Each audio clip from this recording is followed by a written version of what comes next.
Okay, so a couple things we need to know about Bradleys. Loading in and loading out of a Bradley. Whoever's in charge of the element that is inside of a Bradley, whether it's a fire team or a squad, so that's going to be fire team or squad leader, will ask permission from the vehicle commander, not the vehicle gunner, not the vehicle driver, but from the commander of the vehicle, if he has permission to dismount or to mount inside. Shane and Martinez. So, basically, we do this by, if you want to mount a vehicle from the outside, the ranking member will approach the commander. Yeah. Shane, shut up. Will approach the commander and say, I'll come up to the side, so that he can hear me, especially if it's on, the engine's very loud, and I'll say APC safe. And then if it's safe for us to load, he'll say APC safe back to me, and that lets us know that he doesn't plan on moving the Bradley, for a good while, at least long enough for us to load in. If he tells me APC not safe, that means you do not load in, which usually means he's getting ready to displace his current location. And if this thing touches you, it can kill you. It weighs a shitload and it has a lot of momentum when it moves. And so, like I said, once he says that, you just follow your fire team leader's orders to load in. Now, when you never dismount a Bradley unless the vehicle commander gives you the command, and he will generally say over proximity chat inside the vehicle, infantry dismount. And that just lets everyone know that you can go ahead and dismount. Now, when you dismount a Bradley, you pull cover in the same fashion that we've went over this before. You pull cover pretty much in the same fashion of how you dismount a Humvee or how you dismount a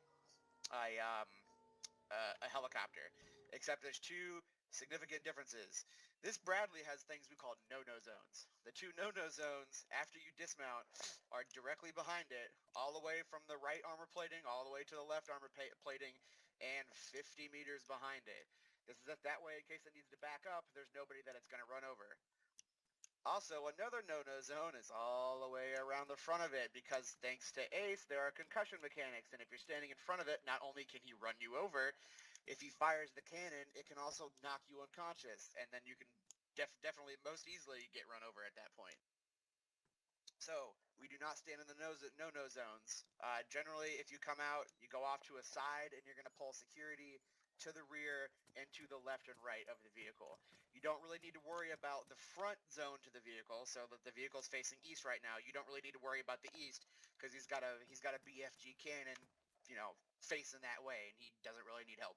So if he's got the cannon facing that way, then we're going to cover the rear into the sides of the Vic where he doesn't have the cannon facing. Nyman, go ahead. So one other thing to note, if you all sort of come around to the rear of the vehicle, if you can, you'll see that you can't actually see the commander, and so neither the gunner nor the commander really have that great situational awareness, even when they're turned out, and especially from the rear. So never, unless if you intend on getting run up on, or this is an enemy vehicle, never approach the vehicle from this blind spot, because literally there's no way to get our attention aside from either we're turned out and you're shouting, or over the radio or anything like that. Go ahead. Squad leaders should be able to contact the APC over via radio to do that. Yeah, every single Bradley will have its own radio channel, so in a pinch you can get in contact with them.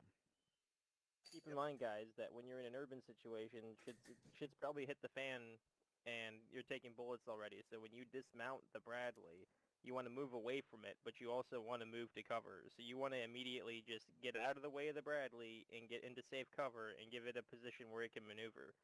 So, if you're in buildings, you want to take cover next to a wall or a building that's away from the Bradley so it can move away from you after it's done offloading.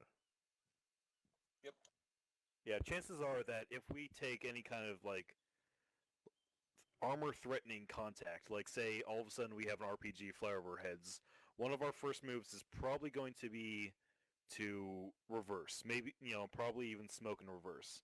But, so anyone who's unfortunate to be behind that will probably, not have a good day. Yep. Now, another very important thing, what we're going to practice, we're going to do some actual practice runs today, is how we move through a tight CQB situation alongside of a Bradley. The practice that we're going to explain now and what we're going to actually put into practice today is the absolute bread and butter of what we do as a unit. This right here, this Bradley, is our main firepower as a unit, and it is extremely powerful, but it is also very vulnerable at the same time, especially in a CQB situation, which is why it's very important that that we move infantry along with the Bradley. I don't know anyone here who plays chess, but you never move a knight more than one square away from a pawn. So there's your little nerd analogy for you guys. The main fashion in which we move, if we have enough Bradleys on station, we'll get it down to the fire team level and we'll assign a fire team to each Bradley. But today we're only going to run one Bradley, so we're going to practice how we do that. And the way we do that is we assign one fire team to the Bradley itself while it's moving, and then one fire team to be about 50 to 75 meters ahead of it on the path of its intended traveling. Now, the reason we do this is, one, we have the fire team that is adjacent to the Bradley, either on the left or the right, depending on which side of the road has the best cover for the infantry squad. And this is so that it can cover little street level windows, little alleyways and stuff that it's very hard for the Bradley to kind of get its gun turned on. And this sometimes, depending on how tight the alleyways are, they can be very bad blind spots and a very easy place to ambush a Bradley at. Which is why we try to keep infantry within very close proximity so it can cover those little openings. Also, we keep the fire team 50 to 75 meters ahead of the Bradley. That way, if as a unit we end up walking into an ambush, the first people that are going to get hit is the infantry team in front. And I know that sounds bad for the infantry team up front, but it's better for an infantryman or two to go down than for us to lose the Bradley. Because if we put the Bradley up front, if that's the first thing that goes down, boom, that's a ton of firepower we just lost. Also, it's going to cause a huge explosion, which we know with ACE are very deadly. It's going to send shrapnel everywhere. It can knock down walls and buildings. So, and if it's just the infantry team that's getting ambushed, it allows the Bradley, it affords them the opportunity to be able to return fire. And it also affords the opportunity for the team in the back, if they need to find an alleyway, find a side street or a building or something they can cut through to flank the enemy. If we just put the Bradley up front and it gets schwacked right away, that's no good. Then why do we even bring the Bradley if it's just going to die before it even gets a chance to engage the enemy? We did a little bit of this last couple of weeks, kind of moving in close proximity of the Bradley. I know we did it last week. Early on, it's kind of really hard to explain. Like, you can't really just pick a point on the Bradley's flank and say I'm always going to be on this point, because as we know, the CQB environment is always ever changing. You're moving down. Not every street is identical to the street you just came from or the street that you're going to. So you may be skirting around the edge of a town and it's a wide open field to your left. Well, you're not going to want to stand on the left side of the road if there's a wide open field. You've got no cover. But if there's buildings on the right, you're going to want to stand on the right side of the road. That way you can cover those little street level windows and those alleyways, and you've got cover as well. So you just kind of have to, your fire team leader and your squad leaders will kind of call where to go, and just kind of follow your team, and team leaders follow your squad. So that's basically it. Does anyone have any questions?